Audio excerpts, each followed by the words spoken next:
Ladies and gentlemen, if you follow the chess world at all, and you know what, even if you don't, you should be familiar with the name Tani Adewumi.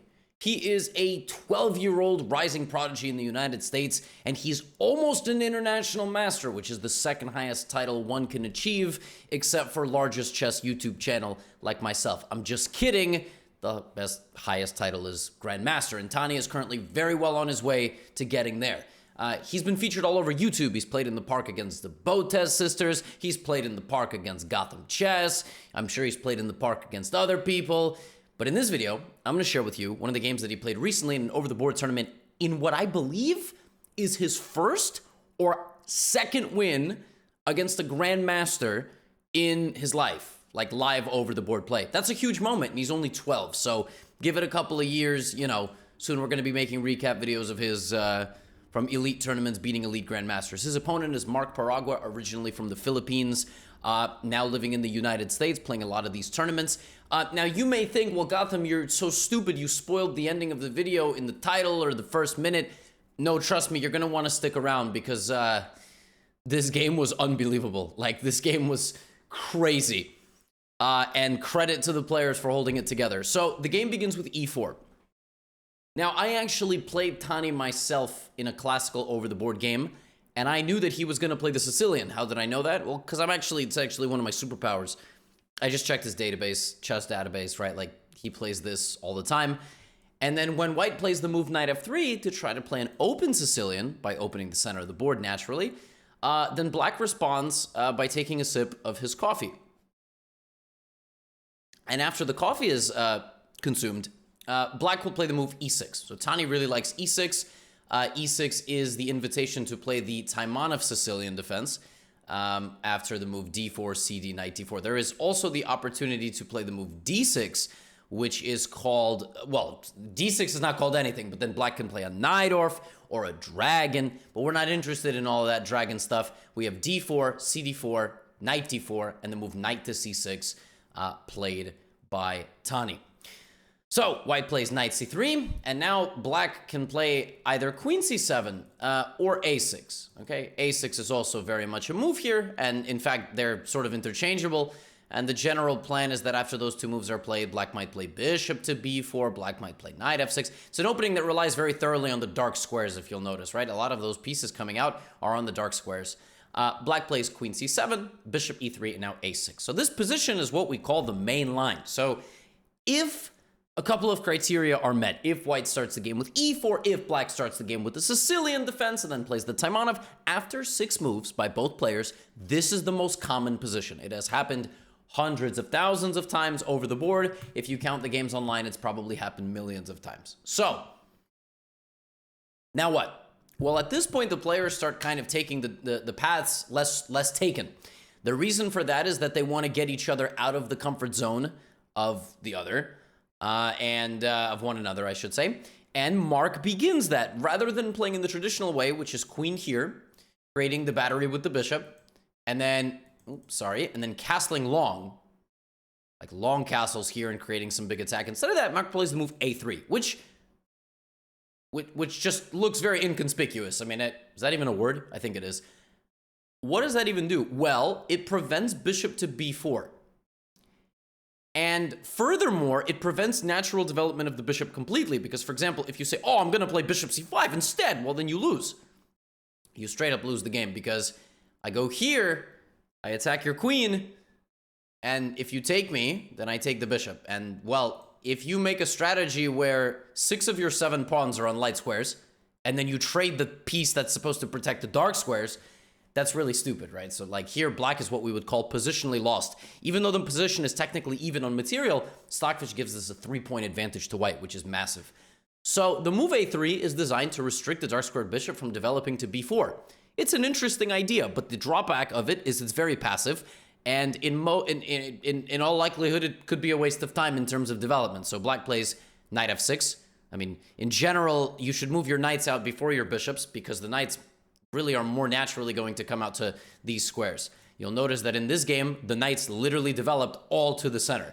So that's why developing them is slightly less flexible than developing the bishops. Now we have the move f4. So this is the other idea. He would like to now play e5. And also there's just another idea, which is if black develops in castles, I'm going to launch all my pawns this way. That's the idea. So d6. So it seems like the whole point of a3 was to negate the movement of this bishop so much so that now black is really passive. Black plays the move d6, and now look at this bishop to e7. Very passive bishop. So can you argue that this opening was a success for white? Maybe you can. I don't know. Now both sides castle. All right. This is a vintage Sicilian defense. All right. It's like in mixed martial arts, grappler versus striker. Grapplers have the upper hand, right? Because they can always get the fight to the ground. In the Sicilian, it's always like a matchup of styles. Someone is going to lose. All right. Now, you may think you already know who's going to lose because I named the video what I named it or the way that I started the intro or whatever. But you're still here, right? Because you want to see exactly how this goes down. This is not what you think is about to go down. This is crazy. So Mark here plays this move, knight takes c6. This is an important move because what it does is it kills the tension in the center. And black's traditional counterattack is b5, b4. But now you force black into doing this. So you kind of neuter those opportunities. These pawns are not going to be able to create any problems for white. It's going to come in the form of the b file, maybe d5, maybe getting the bishop out here and so on. So we're about to find out. Okay, g4. I mean, you cannot draw this up any more aggressively, right? g4 on the board. Tani plays rook b8, g5 on the board. The attack begins. The knight has been removed from its post, and Mark Paragua strikes again. The entire side of the board is mobilized. F, G, H, everybody. Queen, rook, everybody. Pawns are going to come forward, break apart that king's position. What does Tani do? Well, he does exactly what you're supposed to do. When faced with an attack on the side of the board, sometimes the best place to strike back, especially when you're castled on opposite sides, is in the center. Very principled response. The idea is not necessarily to take on e4. The idea is to go this way, and now you have activated yet another attacking piece. What does Mark do? Plays the move h5. All right, I mean, like, this game is hanging on a knife's edge. All right, you cannot draw this up anymore in any more exciting fashion. h5 on the board. That means h6 is coming. That means g6 is coming. f5 is something is on the way, and Tani brings the queen to the party as well. So he is also loading up the cannons. And the good thing is the computer can defend this position and find the best way forward, but a human being cannot. Tani is looking for a sacrifice, a capture on c3, ripping apart the position. So Mark plays the move bishop f2. This is a defensive move. All right, the queen will now defend the knight on c3 from any sort of hanging situations. Now, the craziest thing is, even though both sides have made 15 moves, actually, technically, white has made 16, this position has been played 3 times before in the database. I found 3 games. There was a game even played in the Turkish league earlier in 2022. Want to know something crazy? White is 3-0 from this position. So the attack, seemingly, in human perspective, is easier to play with white. And the computer agrees. It gives an advantage to the white side. Now here, Tani plays a move that, according to the database, has never been played before. If a move has been played that has never been played before, it may not be so good. It may be preparation, but it may not be so good. Tani says, I'm going to play the move f5. All right? The idea of the move f5 is, yes, I'm acknowledging your attack. If you take en passant, right, then I'm going to recapture with my knight, get my knight into the game. Okay? If you don't do that, like, let's say white plugs the center. That's not really what white wants. If you're going to attack somebody, you very rarely want to, but they're counterattacking you, you very rarely want to close the center. A closed center benefits the attacking side. The problem is, in this position, who is really the attacking side? We've been talking about that it's Mark, but is it Tani? I mean, I think Tani has a stronger avalanche of forces coming in here, so I'm not really sure that he wants that. Mark finds the best move, though. He chops on d5. Why is this the best move? Because after takes, we realized that Tani overextended himself. He kind of froze this attack. But what about this? What about the king? What about the pawns? He actually loosened his position more than he expected, and now queen e2 played. The best move here was kind of the... kind of a weird move. Rook h3. All right? And, rook h3, defending, something like this. Like, you know, it's kind of a weird move. That's the top computer move. He plays this. Very natural move, wants to get this. Apparently a huge mistake. This is where the fun begins. If you had the patience to make it 10 minutes into this video, you are about to have a very fun ride. Mark plays a very natural move and hits the pawn with check, hits the bishop, hits the pawn, thinks he's winning. Tani comes in with the haymaker. Rook takes b2! Oh! Listen, that's why the move rook h3 was necessary, all right? He had to play rook h3 because he had to stabilize the position here before he went on the attack, but suddenly white is in big trouble. Why? Well, white, yes, of course, is going to play queen e6, but rook f7 defending everything. And you might think, what? That's insane. But what about g6? It's mate. Queen c3, queen f7, and this is insane, but black is winning. There is no mate, because I block. If you take my bishop, I mate you first. If you pause the attack for a second, rook c2, bishop c2, bishop a3, king b1, queen b2. Oh my god. Oh my god. Look at this. The black king was on the verge of death. Survives, and black wins. Rook takes b2 is a savage countermeasure. Queen e6, rook f7. Suddenly, Mark is defending himself with bishop to d4. But is he really defending himself? I mean, is he really defending himself? There's only one move in this position that's minus 2.6. Only one move. And Tani doesn't find it. The move is rook b6. Now, by the way, just probably should have analyzed this very briefly. Why is king b2 not being played? Bishop a3, and there's mate in 8. So if the king goes here, the queen takes the knight. If the king goes here, taking the knight is actually not so great. You have to give a check and then attack the king. So king here, check, take, and then mate. It's insane if you take the rook. So Mark doesn't. But now he's threatening to take the rook because the knight is defended. This position is head spinning. The only move here for black that wins the game is the move rook to b6. Giving up the rook and striking the queen. If this, the knight has now been destabilized, and again you have knight b6, and boom, and so on. Tani doesn't find that. Instead, after the move bishop to d4, Tani plays bishop takes a3, which is a very natural move, taking a pawn and defending his rook. But now Mark runs, king d2. Courageous king walks into the center of the board, and I would argue white's winning chances are back on the table. Why? King is completely safe. Tani misplays, but it was very difficult. Now Tani has to play queen b4, and in this position, Mark has to play king to e3. He has to run his king literally into the center of the board. He has to play king to e3. He doesn't do that. He takes the pawn. But now bishop b7, pinning the queen to the rook. But apparently it's still not over, because there's this move. You might say, but then, oh, I see. There's going to be a pin here. And if bishop takes h1, don't forget about this. Don't sleep on this g6 move. You forgot. Be honest with me. You forgot about that. I haven't addressed that side of the board. But just because it hasn't been addressed doesn't mean it's not there, right? Like you in the classroom, right? In a lecture hall, you're still there. You get credit for it. You might be falling asleep. G6, some of you probably watching this in lecture right now. Let me know in the comments. G6 is still there. So queen c4, Tani goes back to d6. What is going on? This is a spider web of pieces. G6 is now winning once again for white. G6 on the board. Tani is losing. Tani has to play the absurd king to h8. Tani must have thought he was defending himself here after hg, but he's not. Because if he plays queen takes g6, seemingly getting rid of the threat, rook g1 is game over. Because this is defended, and rook takes g7, and you cannot take because of the pin. Oop, because of the pin. This is nuts. So Tani plays hg. He's done for. It's +4. It's +4. Plays a check. White blocks. Gives a check. White blocks. Game is over. That's it. There's no way. Oh, but there is. What? But wait. But I just said that you couldn't do this. Well, now you can, because the bishop has been deflected off of d4. It's crazy.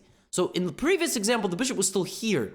The only winning move here for white is the move queen h4. The only winning move. The point of this is you set up multiple threats and queen h8 is still checkmate. If the queen comes down check, you block. The king is safe. This king is absurd in the center, but is safe. Queen h4 is the only winning move, and Mark doesn't find it. Instead of that, Mark plays the second best move, which is this, and that looks so natural. I mean, can you blame the guy? 2 rooks down the G and H lines. Queen is hit. Tani plays Queen f6. Advantage white again. Oh my god, it's +5 again. Oh my god. The only move here for black. Well, no, not the only move. There's 2. But there's this move, knight e5. Counter-attacking the queen while this queen hangs. I mean, what are we even looking at? Oh my goodness. All right. So that's not possible. Okay. What do we have instead? We have Queen f6. And Mark finds the best move. Rook h6. The best move. Because there's a pin on the king and there's a pin on the king. So this can't be taken. The queen is being chased. The game is now +8 if Mark finds bishop to d4. This move wins for white because you just threaten unstoppable devastation on this king. That's it. Bishop d4 wins the game. Black's pieces got in, king escaped. Now those pieces are useless. Bishop d4 wins. Mark doesn't find it. He plays the second best move. He's still better, but this allows the king to escape 2 pins. But Mark can't stop. Bishop g5, he can't stop. He will not be denied. Queen b4 looking for a queen trade. The queen sneaks in. Queen d8 is made in 1. Make no mistake. That's game over. That is game, set, match. Tani has to find rook takes c2. Instead of that, Tani runs to the corner, and he's back to being +7 for white. And Mark has to play bishop f6. Again, focusing on g7. But Mark plays bishop c4. Okay, bishop c4 is still a good move, pinning the rook. But now, here comes Tani, sacrificing that rook once again with check. King takes rook, queen gets in, but how are you going to get to the king? The king is in the center. Wait a minute, that was the wrong move. Where were you supposed to go? Apparently, you were supposed to walk your king to its home square. How iconic, how majestic that the king returns to his home square after castling, being hunted out of his castle, and being made and brought back to the center of the board. Sacrificing a knight with check, blocking. I mean, this is completely nuts. Instead of that, he goes to the center. But now there's knight c5 check meeting him there. The king has made it to the absolute center of the board. What the heck is going on? White has no pawns. Folks, white has no pawns. Have you ever seen this? A position with queen, 2 rooks, bishop, knight. No pawns. Knight b3 check. He takes it. Queen b3. He brings the queen back to trade it. Tani says no. Blundering the game once again. And now the game is lost with rook takes g7 check. It's over. Tani is checkmated. You say, Levy, what? I made it 18 minutes. You told me 3-4 times already Tani won this game. No. I lied. I lied. King takes g7. And now the game is over if Mark finds bishop h6 double check. That's it. That's the end of the game. Why bishop h6?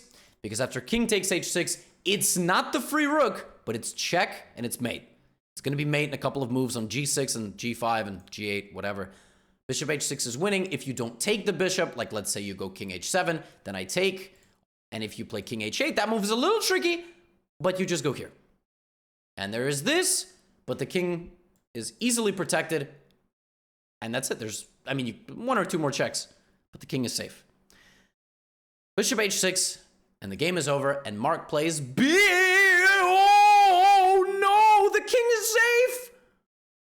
He had to give Mark had to prevent the king from going that way, which this did. This doesn't. Bishop f6, there's no more checks. And suddenly, it's Mark's king in the center of the board, which gets hunted and hunted. And he just loses his rook, and that's it. The game is over. Oh my goodness. And the king of black returns to its home square. And Mark resigns. Mark Paragua resigns here because he's down, I don't even know how many points of material. A rook and 2 pawns, 7 points. Looks like he has mates all over the board, but they're all covered. If you go here, I just block. Unbelievable game. Credit to Tani for holding his nerves in this absolutely unbelievable game. Now, I think both of these guys toward the end of the game probably were in low time. I don't think they were making these mistakes with like 10 minutes on the clock. I'm sure they were making them with like 1-2 minutes on the clock. That's usually the way classical chess works.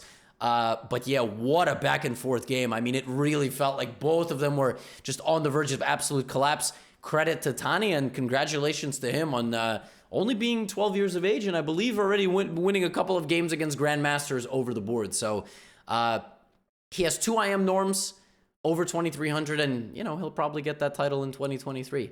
Hope you enjoyed the video. I'll see you in the next one. You know the drill. Get out of here.